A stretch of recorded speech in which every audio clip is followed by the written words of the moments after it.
고백합니다. 힘들고 지쳐 낭만하고 넘어져 일어날 힘 전혀 없을 때에 조용히 다가와 손 잡아주시며 나에게 말씀하시네. 나에게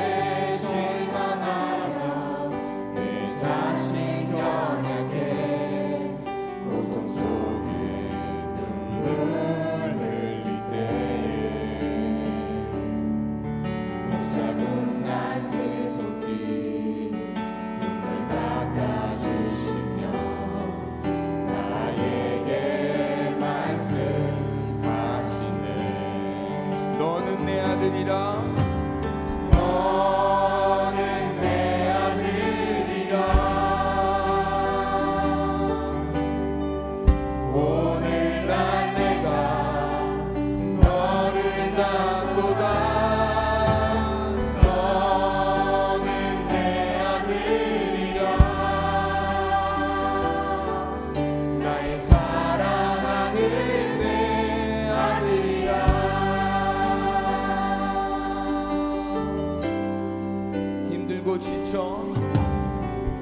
힘들고 지쳐 낭만하고 넘어져 일어날 힘 전혀 없을 때에 조용히 다가와 손 잡아주시며 나에게 말씀하시네.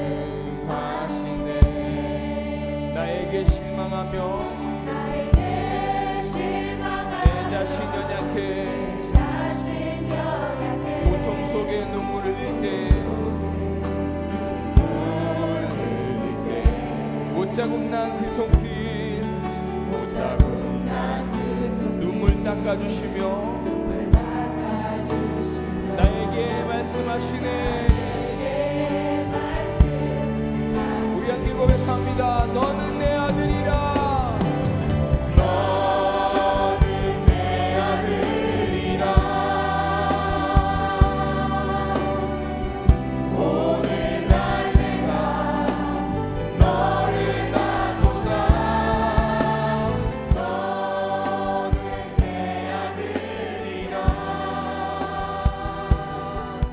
나의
약한 나를 세우시고 약한 나를 세우시고 두려움만 걷어주시니 나는 믿네. 십자가에 주님이 보이신 사랑을 다 이루었노라 다 이루었노라 다 이루었노라 두려워만 나 십자가에서 이미 다 이뤘노라 내가 함께하리라 너와 함께하리라 십자가의 영원한 사랑 다 이루었노라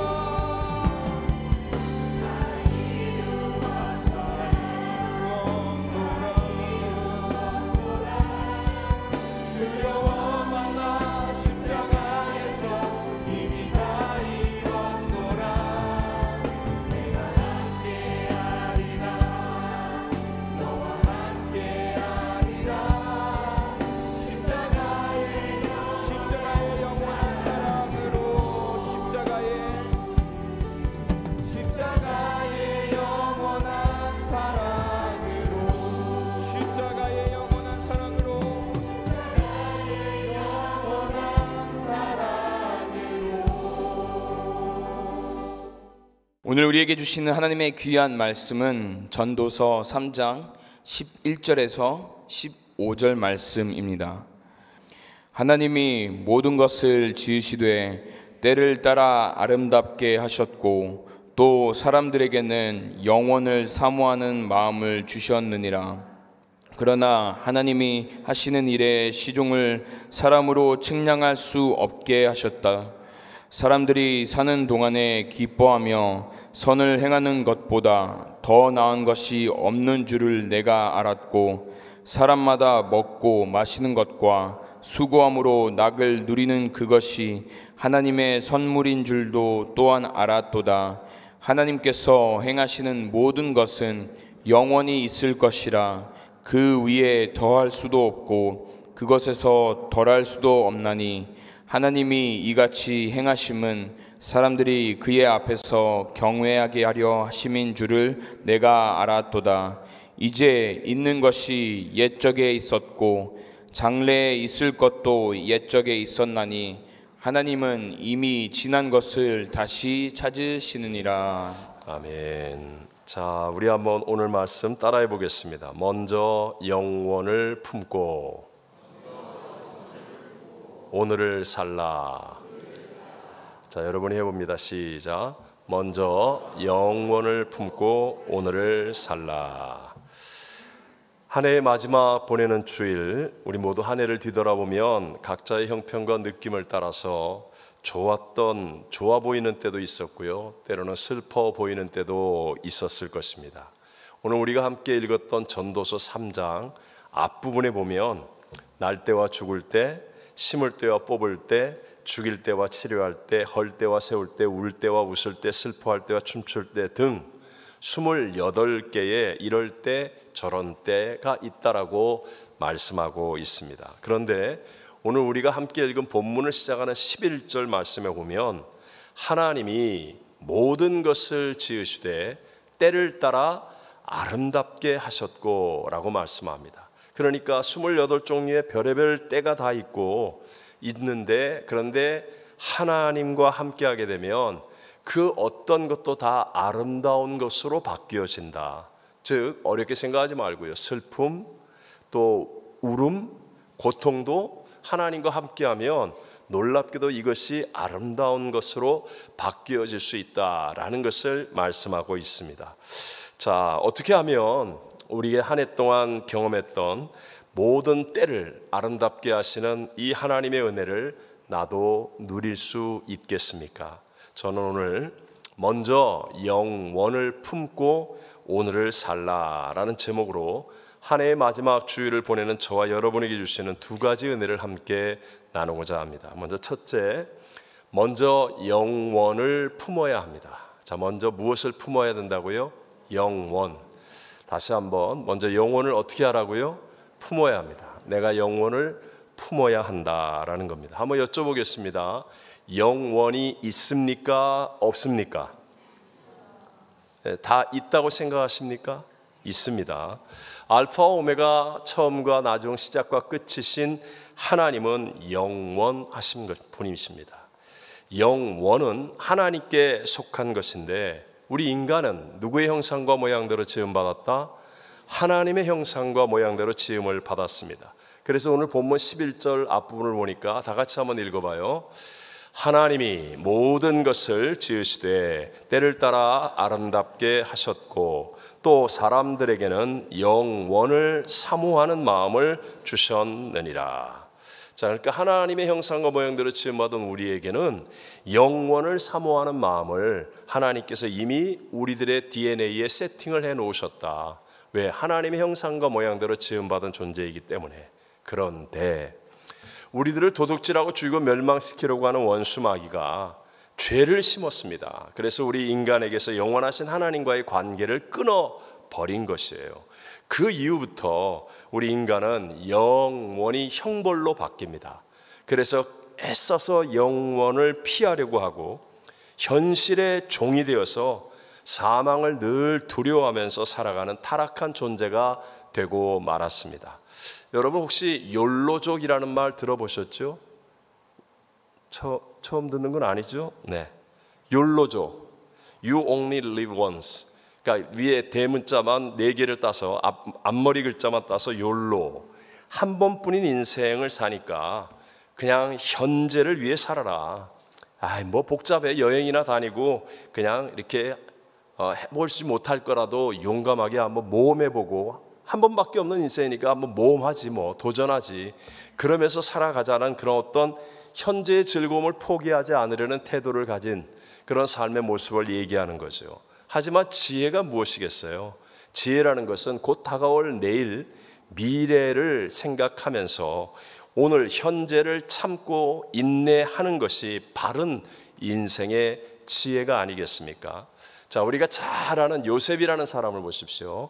요셉은 17살의 나이에 형들에 의해서 죽임을 당할 뻔하다가 애굽의 노예로 팔려갑니다. 그래서 애굽의 노예가 되지요.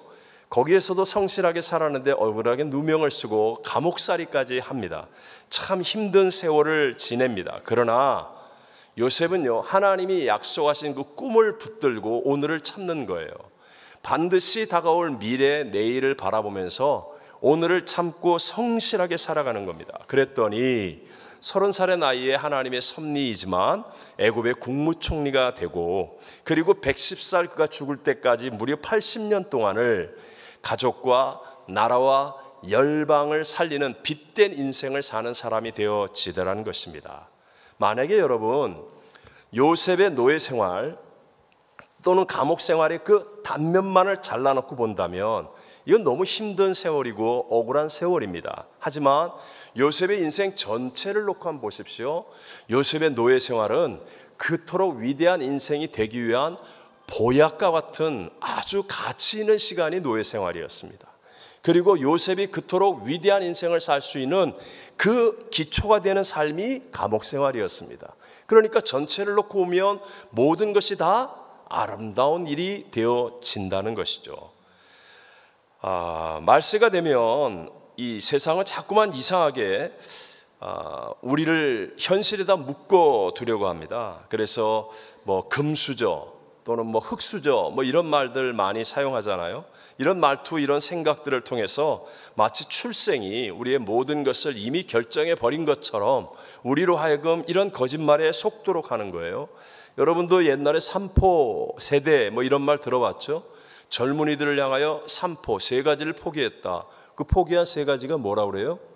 한국 이야기긴 하지만 그 3가지가 뭐예요? 연애, 결혼, 출산. 이야, 젊은이한테 이게 꿈이고 희망이고 제일 좋은 일 아니에요? 그런데 이걸 아예 연애, 결혼, 출산을 포기하고 살아간다? 그러다가 나중엔 오포 시대 그래갖고 집 사는 거 또는 인간관계 맺는 거 포기해버렸다. 그 다음에는 이제는 M4 시대, 끝도 없이 포기하는 거예요. 꿈도 희망도 없이 그냥 살아가게 만드는 것. 즉 환경과 조건에 휘둘림을 당하는 그런 어리석은 삶이 되도록 원수마귀가 자꾸만 이렇게 우리의 삶을 올가매고 거짓말로 하지요. 자, 한번 보십시오. 성경에 나오는 가장 위대한 인물 중에 한 사람인 사도 바울. 사도 바울은 정말 좋은 출생적 배경을 가지고 태어났죠. 빌립보서 3장 4절 이하에 보면 이스라엘 족속이요 베냐민 지파요 히브리인 중에 히브리인이요 율법으로는 바리새인이요 라고 말합니다. 바울은 8일 만에 할례를 받은 유대인이고 또 당대 최고의 명문인 가말리엘의 수제자이기도 했었습니다. 뿐만입니까? 나면서부터 그토록 귀한 로마의 시민권을 가지고 태어난 사람이기도 했습니다. 그런데 바울은 말입니다, 이 귀중해 보이는 것, 이 부러워 보이는 것, 이 좋아 보이는 모든 것들을 해로 여기고 배설물처럼 버렸다. 배설물이 뭐라고요? 한 단어로 배설. 밥 먹을 시간인데 여러분 혹시 전에도 한번 얘기했지만 배설물을 볼일을 보시고 난 다음에 그걸 막 소중히 여겨 사진을 찍고 금보자기에 싸고 막 장롱 위에다 올려놓고 그런 사람 어디 있어요? 그냥 즉시로 버려야 되는 거 아닙니까? 씻어 버려야 되는 거 아니겠어요? 그렇게 버렸다. 이유가 뭐예요? 아니 그 좋은 출생을, 우리가 그렇게 부러워하는 것들을, 우리가 그렇게 탐내는 것들을, 이유는 바로 그리스도를 얻고자 함이라.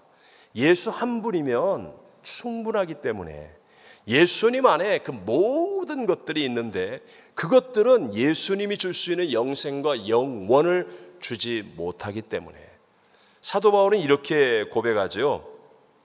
빌립보서 1장 20절 21절에 보면 나의 간절한 기대와 소망을 따라 아무 일에든지 부끄러워하지 아니하고 지금도 전과 같이 온전히 담대하여 살든지 죽든지 내 몸에서 그리스도가 존귀하게 되게 하려 하나니 이는 내게 사는 것이 그리스도니 죽는 것도 유익함이라. 이렇게 말합니다.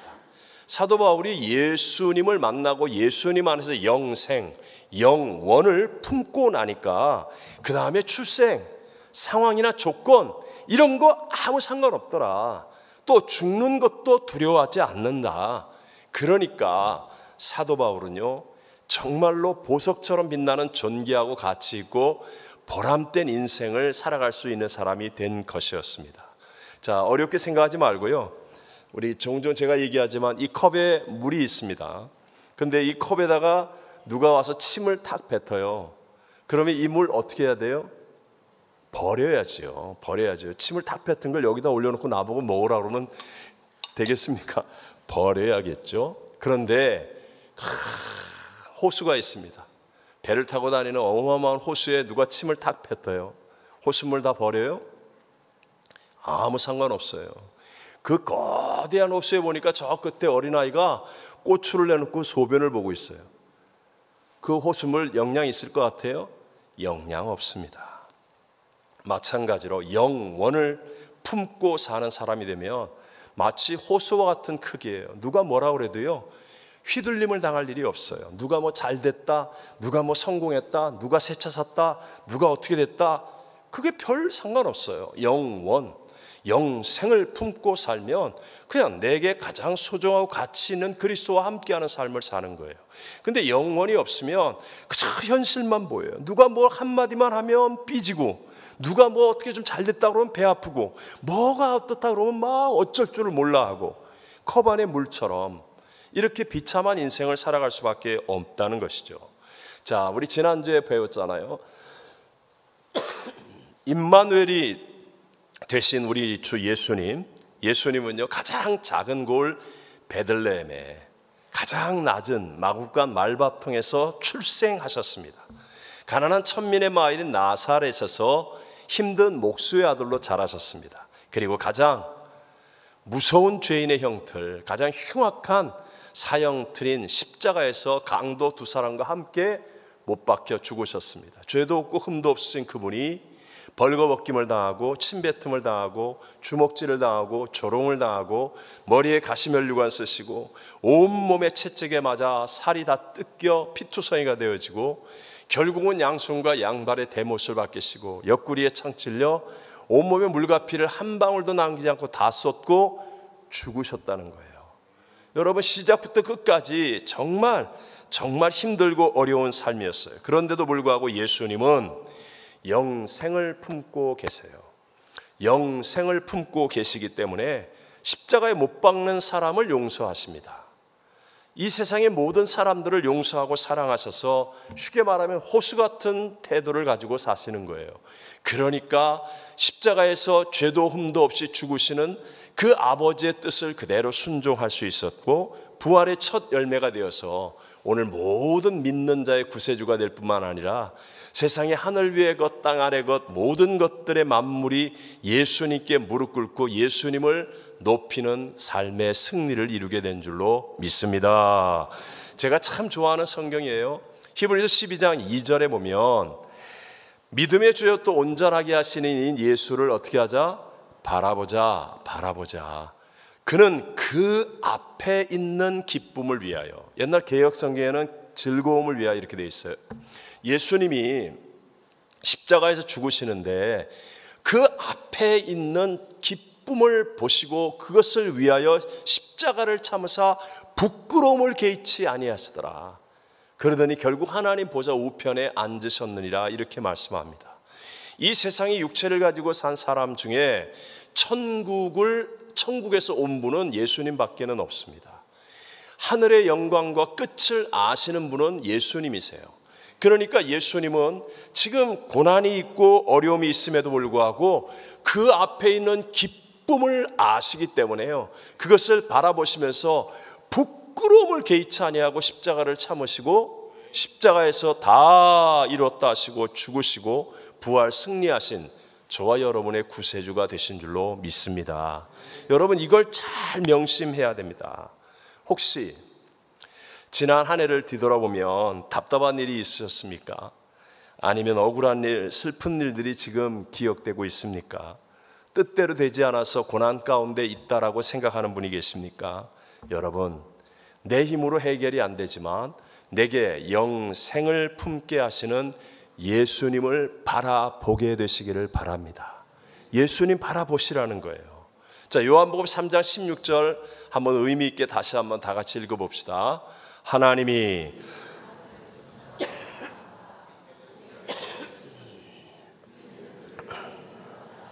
멸망하지 않고 영생을 얻게 하려 하심이라. 아멘. 하나님이 독생자를 주신 까닭은 그를 믿는 자마다 영생을 얻게 하려 하기 위해서.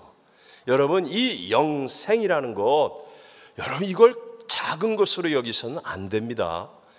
여러분이 교회 와서 예수를 바라보는 거는요, 오늘 예배 때 좀 마음을 잠잠히 하고 조용히 했더니 좀 마음이 정리가 되고 내 안에 좋은 아이디어가 떠오르네, 이런 차원이 아니에요.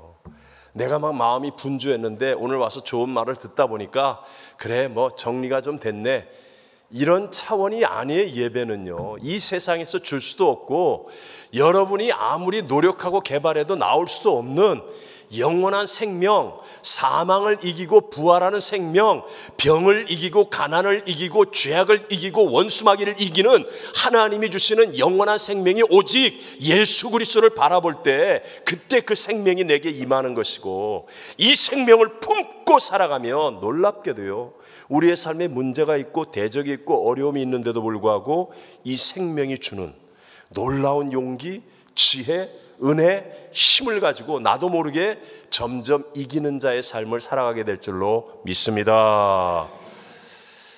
제 얘기를 해서 죄송하지만 지난 한 주간 제가 좀 몸이 안 좋았었어요. 근데 몸이 안 좋은 것보다 더 힘든 게 마음이 제가 좀 의기소침해졌어요. 왜냐하면 이게 이렇게 아플까? 병원균이 갈수록 더 세지는 거 아니야? 뭐 이런 생각과 함께 뭐 옛날 젊은 시절의 생각이지만 저희 옛날에는 이제 우리 청년들하고 많이 지냈잖아요. 그러면서 늘 병원 가면 감기는 일주일이야, 병원 안 가면 7일이야. 그러면서 그냥 이 어려운 얘기를 아직 이해 못하는데 네. 이해하셨어요? 네. 그러면서 막 비가 올 때도 우리 청년들하고 열이 펄펄 나는데도 막 뛰기도 하고 막 그랬던 기억들이 나면서 제가 막 너무 이렇게 힘들어하고 하고 있는 저 자신에게 마음이 너무 의기소침해지는, 화가 나는 거예요. 그러고 있었는데 제 마음속에 자꾸 성경을 읽으면서 예수님을 생각하고 예수님을 바라보고 설교를 들으면서 예수님을 묵상하니까, 그러니까 내게 없었던 내 안에 예수의 생명이 주는 어떤 은혜, 송구영신 예배를 비롯한 이 앞으로에 대한 어떤 내게 없었던 하나님이 주시는 비전의 것들, 그냥 하나님이 주시는 어떤 것들이 내 안에 막 꿈틀거리기 시작하면서요, 의기소침 이런 것들 그냥 안개처럼 사라지고 여기서부터 새 힘이 넘쳐나는 것을 또 한번 경험할 수 있었어요. 여러분, 예수 그리스도를 바라볼 때 주어지는 하나님의 그 영생이라는 것은 절대로 작은 생명이 아닙니다.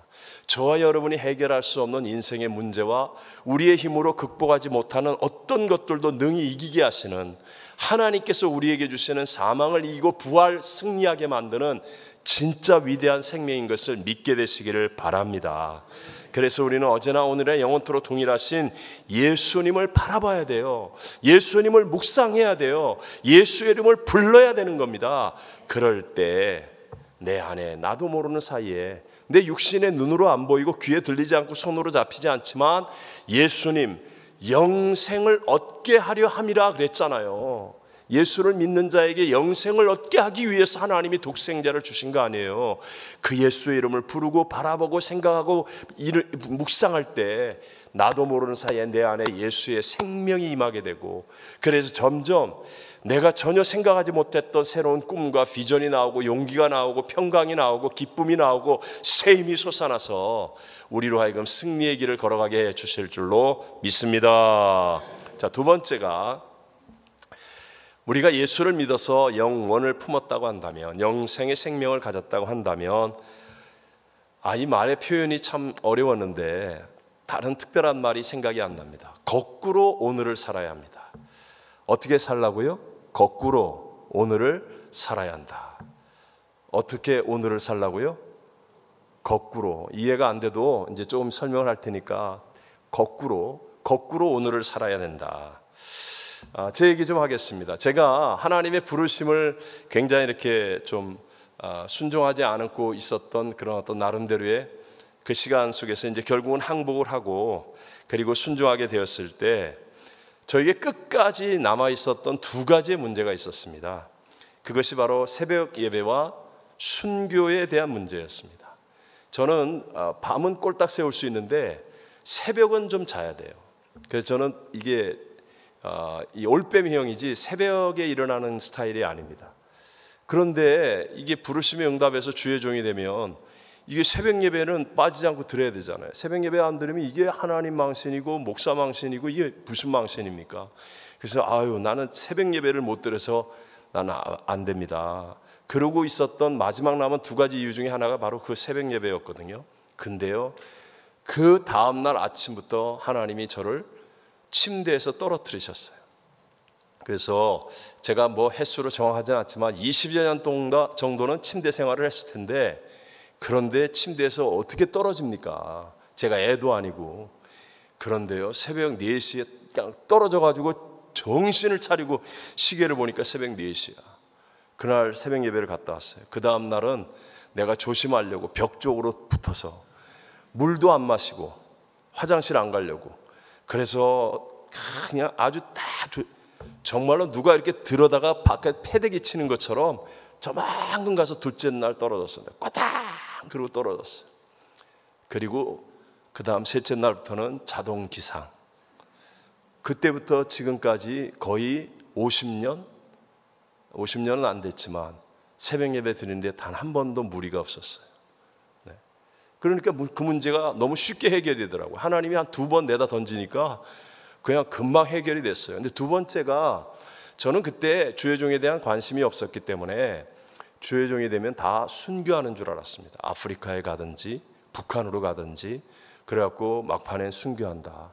그러니까 내가 나를 생각해도 죽기에는 너무 아까운 것 같아. 그래갖고 나는 주의 종이 아닙니다. 뭐 이게 마지막까지 제가 붙들고 있었던 그 한 가지였었습니다. 근데 그 문제는 해결이 쉽지 않았을 것 같았는데 어느 날 성경을 읽는데 사도행전 7장에서 스데반 집사의 이야기에서 스데반 집사님이 순교하는 장면을 읽는데 성령님께서 눈을 확 열어주시면서 저에게 완전한 깨달음과 자유를 주셨어요. 스데반 집사님은 성령과 지혜가 충만하고 온 사람들에게 칭찬받는 초대교회의 가장 훌륭한 7 집사 중에 한 분이었습니다. 그분이 사람들에게 나아가 예수님의 십자가와 부활의 복음을 너무 정확하게 아름답게 증거하는 거예요. 그랬더니 대적하는 무리들이 유대인들이 이를 갈며 죽이겠다고 하는 겁니다. 그래서 조금 있다가 돌에 맞아 순교하잖아요. 얼마나 살벌하고 무시무시한 순간입니까? 근데 그때 스데반 집사가 어떻게 하느냐? 사도행전 7장 55절 말씀을 다 같이 한번 읽어보겠습니다. 시작. 스데반이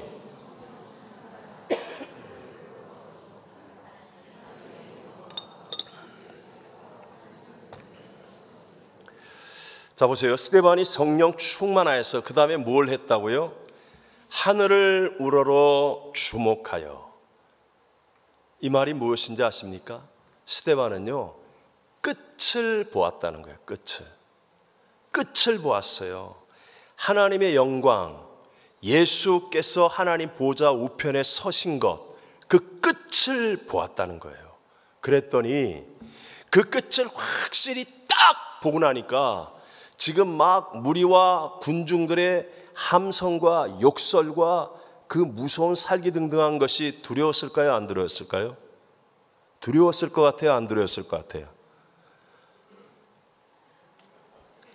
제가 1억 불 복권이 당첨되어서 1억 불 수표를 여기다가 받았습니다. 1억 불 수표를 받았어요. 그러고 와요. 100불을 어디다 놓고 왔네. 그거 아까워요? 안 아까워요? 저 공감이 되잖아요. 그런 일이 안 생길 거니까 여러분이 아예 상상도 안 하는데, 예를 들면 1억 불 내가 여기다 수표를 딱 받아갖고 넣었는데 어떻게 하다가 100불을 누가 달라고 그러는데 그거 아까워요? 그냥 또 얼른 주지. 네? 마찬가지예요. 끝을 보는 거예요. 하나님의 영광, 예수님, 부활하신 예수님 하나님 보좌 우편에 서신 것을 보았어요. 그러니까요 무리의 함성과 욕설, 비난 하나도 두렵지 않아요. 날아오는 돌이 아팠을까요? 안 아팠을까요? 안 맞아봐서 모르죠? 예? 참 우리 삼부 예배 성도들은 참 대단하다 정말. 안 아픕니다. 그러니까 돌을 던지는 자들을 향하여 용서하는 거예요. 기도하는 거예요. 그리고 얼굴이 환하여 하나님께로 가는 거예요. 끝을 먼저 보고 끝에서부터 거꾸로 사는 거예요. 저 사람들 왜 나한테 돌 던지지? 오늘 내가 이걸 어떻게 피하지? 난 이걸 어떻게, 아프면 어떻게 하지? 이러고 오늘을 생각하는 사람은 못 이깁니다. 근데 끝을 먼저 바라보는 거예요. 전 그때 자유함을 얻었습니다. 그렇구나. 내가 어디 가서 순교할까? 어떻게 순교할까? 뭐 순교의 아픔은 어떨까? 순교의 고통은 어떨까? 순교하면 뭐가 어떨까? 그런 거 아무 상관없어. 아무 상관없어. 내가 끝을 바라보고 하나님의 영광, 역사의 주관자 하나님의 영광을 내가 본 그 끝을 딱 붙잡고 있으면 나머지는 다 자유해진다. 다 은혜로 이길 수 있게 된다. 여러분이 예수님을 정말 구세주로 영접하였다면 영생, 영원히 여러분에게 심겨져 있는 줄로 믿습니다. 아멘입니까? 네.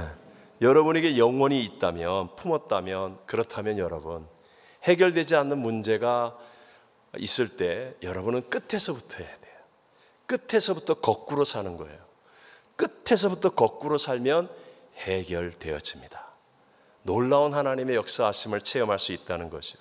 제가 순교는 아니었지만 이제 처음에 선교사가 된다고 했을 때 기도하는 저희 어머니와 형님 목사님을 제외하고는 다 반대했어요. 저희 아버님, 다른 형제님들 친지들, 친구들, 친구들은 와서 제 방에 돌을 던져서 창문을 깨트릴 정도로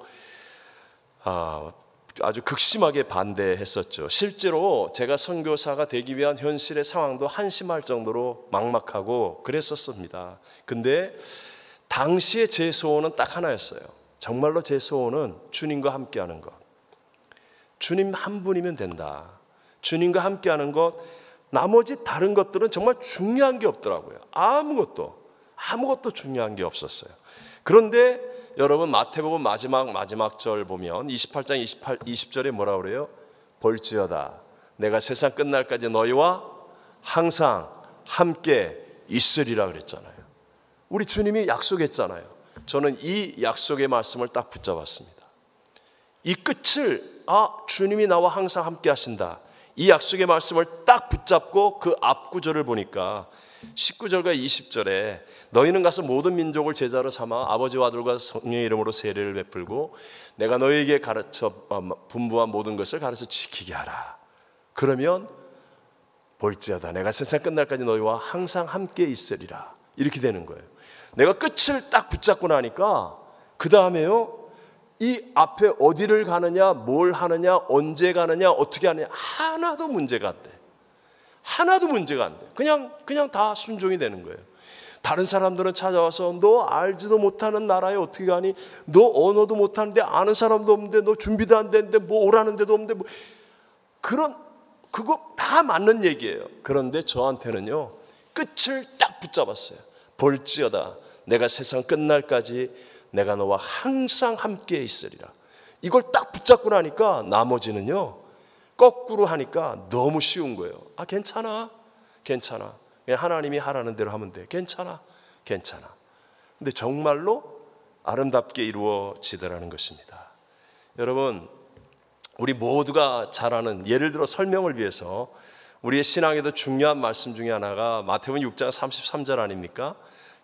그런즉 너희는 먼저 그의 나라와 그의 의를 구하라. 그리하면 이 모든 것을 너에게 더하시리라 그랬어요. 이 성경 구절은 어떤 면에서 우리 신앙인들이 정말 근간으로 삼아도 될 만큼 우리의 삶을 완전히 바꿔놓을 수 있는, 축복의 자리로 변화시킬 수 있는 중요한 말씀이기도 하죠. 근데 많은 사람들이 먼저 그의 나라와 그의 의를 구하는 게 어렵다고 생각해요. 혹시 또 목사님이 저러다가 먼저 그의 나라와 그의 의를 구하라고 그래놓고 또 이것저것 시키면 어떡해? 아니면 나 쉬는 시간도 없이 또 교회 오라고 그러고 뭐 하라고 그러고 막 이렇게 하면 어떻게 해? 아니 갑자기 먼저 그의 나라와 그의 의를 구하라고 그래가지고 갑자기 날 보고 아프리카로 가라고 그러면 어떻게 해? 이런 못합니다. 못해요. 먼저 그의 나라와 그의 의를 누가 어떻게 구해요? 근데 끝을 붙잡으세요. 끝에 뭐라고 그래요? 그리하면 이 모든 것을 너에게 더하시리라. 여러분, 하나님의 약속의 말씀은 1.1에 변하지 않는 거 믿으시죠? 아멘이십니까? 먼저 끝을 붙잡으세요. 모든 것을 더하여 주신다. 하나님이 모든 것을 더하여 주신다. 이걸 딱 붙잡으세요. 이걸 딱 붙잡고 나면 그 다음에 먼저 그의 나라와 그의 의를 구하는 게 하나도 어렵지 않습니다. 모든 것을 더하여 주신다. 자, 여러분 용서해 주십시오. 저에게도 부모 형제가 다 있었고 또 자녀들도 있고 또 개인적인 많은 일들도 있을 거 아니에요. 근데 선교지에서 처음에 정말 올인해서 몸부림치지 않으면 할 수 없는 그런 상황에 있었을 때 정말 부모님 어떤 형편도 생각이 되고 자녀들에게도 또 해야 될 일들 그런데 모든 것을 더하시리라. 이걸 딱 붙잡았어요. 그러나니까 먼저 그의 나라와 그의 의를 구하는 일이 쉽다 어렵다? 쉬워요. 목숨 걸고 예배 드렸어요. 목숨 걸고 교회 일했어요. 그랬더니 제가 외람되지만 우리 양가 부모님들에게도 또는 우리 자녀들에게도 내가 해준 건 하나도 없는데 하나님께서 제가 하는 것보다 훨씬 더 좋은 일들로 다 더하여 주시더라는 겁니다. 아멘이십니까? 외람되지만 나만큼 복받은 목사 있겠어요? 네? 전 진짜 내가 내가 한 거 아무것도 없어요. 자녀들에게도 해준 게 없고 부모님이나 누구에게나 제대로 해준 게 아무것도 없는 것 같은데, 근데 모든 것을 도와여 주신 하나님이 진짜로 도와여 주세요. 그러니까 먼저 그의 나라와 그 일을 구하는 게 쉽다 어렵다? 쉽다는 거예요. 할 수 있다는 거예요.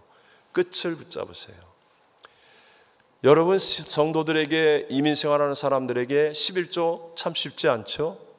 그냥 11조 하라고 그러면 거의 불가능합니다. 저도 처음에 교회를 개척하고 그랬을 때 하나님께서 제게 주셨던 선교비 받지 말라는 이 충격적인 하나님의 말씀이 저를 엄청나게 힘들게 했거든요. 그런데 부들부들 떨면서 울면서 선교비를 받지 않고, 그리고 정말 하루하루 한 달 한 달이 하나님의 기적이 아니면 안 되는 그런 세월들을 처음에 보냈었습니다. 근데 그때 하나님이 하신 말씀이 11조였어요. 11조. 네가 이렇게 세상에 끌려가지 않고 하나님의 복을 받아 교회가 세상을 이끌어가기를 원한다면 말씀을 붙들고 11조 해라. 이런 마음이 내 마음속에 들어서 저와 교회와 온 성도들 몇 명 안 되지만 11조를 선포하고 11조를 했어요. 여러분, 11조의 약속의 말씀이 뭐라고 그러죠? 성경에 말할 때 만군의 여호와가 이르노라 너희의 온전한 11조를 창고에 들여 나의 집에 양식이 있게 하고 그것으로 나를 시험하여 내가 하늘 문을 열고 복을 쌓을 것이 없도록 붙지 아니하나 보라 그랬어요. 자, 처음에 정말 매월 렌트비도 기적으로만 해결이 되고, 먹는 것도 뭐 밥 먹는 거 사는 것도 기적으로 해결되는 시간인데, 교회의 11조, 저희들의 11조 불가능한 일입니다. 그런데 끝을 붙잡았습니다. 하늘 문을 열고 복을 쌓을 것이 없도록 붙지 아니하나 보라 하신 하나님의 끝을 딱 붙잡았습니다. 하나님이 복을 부어 주실 끝을 붙잡고 나니까 그 다음에 11조 내는 게 쉬웠을까요? 어려웠을까요? 마음으로는 쉬웠습니다. 돈이 없어서 어려웠지. 그래도 냈습니다. 정확하게. 그 이후로부터 하나님께서 여러분이 보셔서 하시고 들으셔서 알겠지만 전무후무할 정도로 정말로 놀랍게 복을 주셨어요. 여러분, 지금 혹시라도 여러분 가운데 해결되지 않은 문제들 있잖아요. 어떤 분은 교회 와서 기도하는 것도 그래요. 부르짖어 기도하래. 어떻게 소리를 내서 기도해? 그런 생각 드시죠? 제가 옛날에 오랫동안 그래 왔으니까. 근데 여러분, 그것도 똑같아요. 끝을 붙잡으세요. 너는 내게 부르짖으라. 그리하면 내가 내게 응답하겠고, 내가 알지 못하는 크고, 옛날에는 비밀한 일이었고 지금은 은밀한 일, 크고 비밀한 일을 내게 보이리라 그랬잖아요. 그럼 뭘 먼저 붙잡아라? 부르짖어 기도하려고 애쓰지 마세요. 안 그래도 피곤하고 힘든데 교회까지 와서 안 나오는 기도 부르짖으려고 그러니까 이게 무슨 얼마나 힘든 일이에요. 근데 끝을 딱 붙잡으세요. 내가 정말 세상을 이기기 위해서 하나님의 크고 비밀한 일을 깨닫는 사람이 되고 하나님이 나에게 응답하심을 체험하기를 원합니다. 끝을 붙잡으세요. 하나님의 응답하심을 붙잡고 하나님의 크고 역사를 주관하시는 은밀한 일을 보이실 것을 붙잡으세요. 그리고 나면요, 부르짖는 게 하나도 어렵지 않습니다. 응답하심이 믿어지는데, 크고 은밀한 일이 내게 올 것을 믿어지는데, 그러면 부르짖는 게 쉽다는 거예요. 어렵지 않아요. 혹시라도 여러분, 나 신앙생활 좀 했는데, 교회 다니는데 뭔가 안 풀리는 일이 있어요. 계속 꼬여. 왜 이렇게 해결이 안 돼?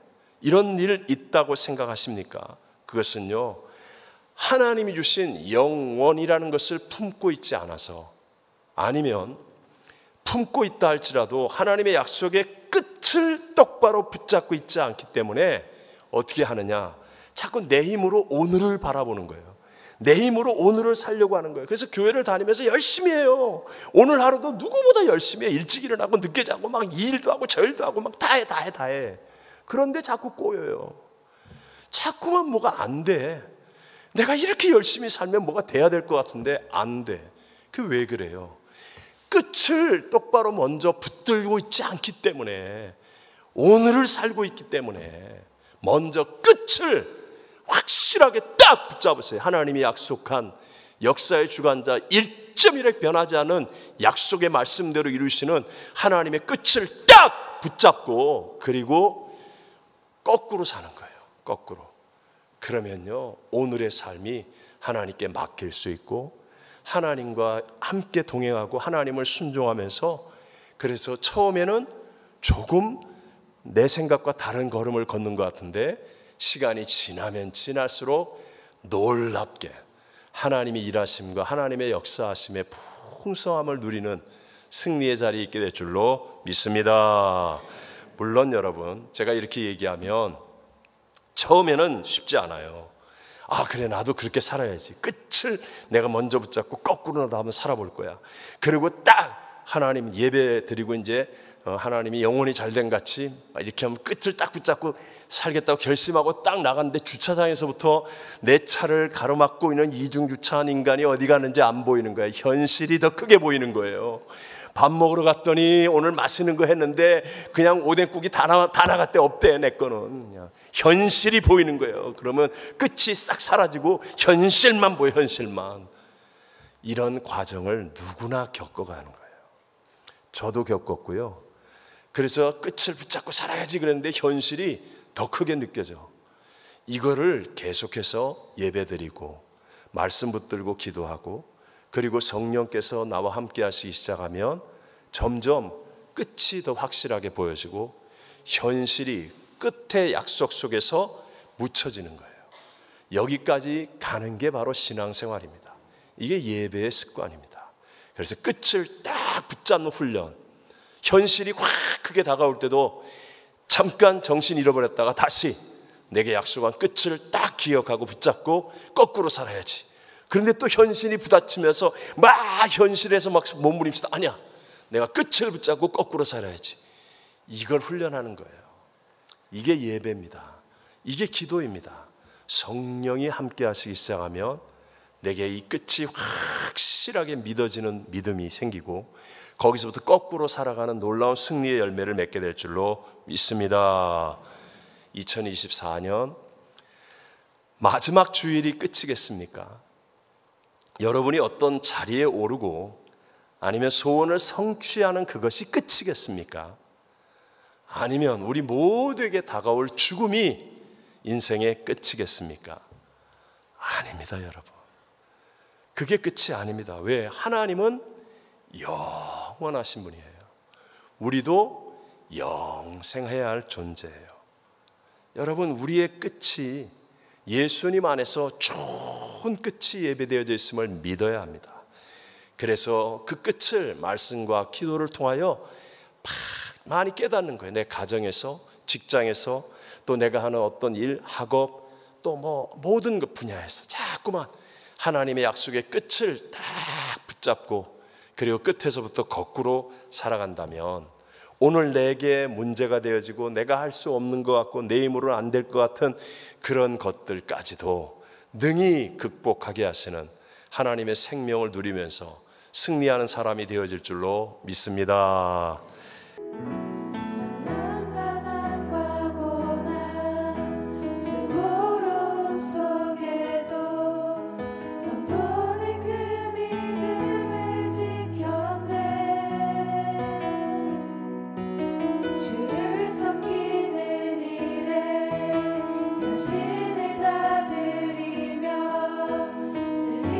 말씀과 성령으로 그 길을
지금은 우리의 구세주, 우리에게 영생 주시는 예수 그리스도의 무한하신 은혜와 하나님 아버지의 변치 않으시는 사랑하심과 진리로 우리를 인도하시는 보혜사 성령 하나님 함께 하시고 충만케 하심이 2024년 마지막 주일 예배 드리는 사랑하는 모든 성도들 위해 또 한 해를 보내고 새로운 한 해를 잘 맞이하도록 결단하고 하나님을 찾고자 애쓰는 성도들 위해 선교사님들과 선교지 위에 영원토록 함께 계실지어다. 아멘.